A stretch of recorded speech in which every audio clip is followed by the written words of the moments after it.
Shivangi recording studio Bihar Sharif.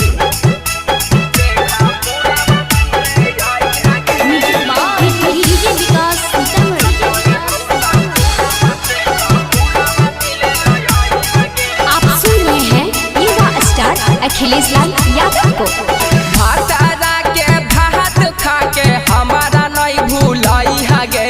भातारा के भात खा के हमारा नहीं भूलाई हगे। सटल हौसा सुरावा से खा पुरावा मिले आई हगे। बगल हौसा सुरावा से खा पुरावा मिले आई हगे। हो खाते दिया छौड़ी हमारा नहीं भूलाई हगे। हो हमारा नहीं भूलाई हगे। सटल हौसा सुरावा से खा पुरावा मिले आई हगे। बगल हौसा सुरावा से खा पुरावा मिले आई हगे।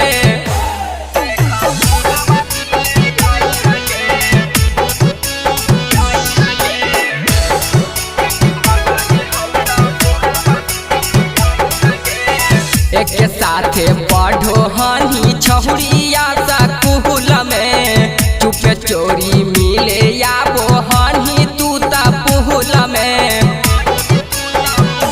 बोला एक साथे पढ़ो हनी तू या कुहुल में। चुपे चोरी मिले याबो हनी तू पुहुल में। बचपन के प्यार रही दिलावा नहीं दुखई हगे।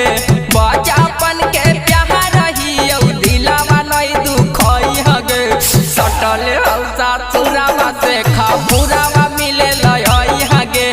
बगल हौसा सुरावा से खा पुरावा मिले आई हगे।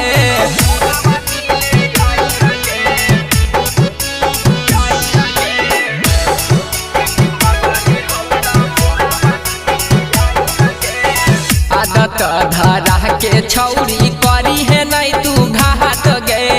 जबले कुमार रही करते रही है बात गे।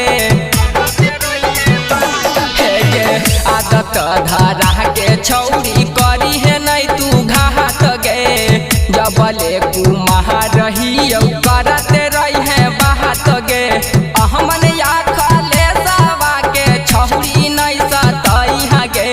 दिल जाले गुलसानावा के छौरी नहीं सतई हगे। सटल हौसा सुरावा से खा पुरावा मिले आई हगे।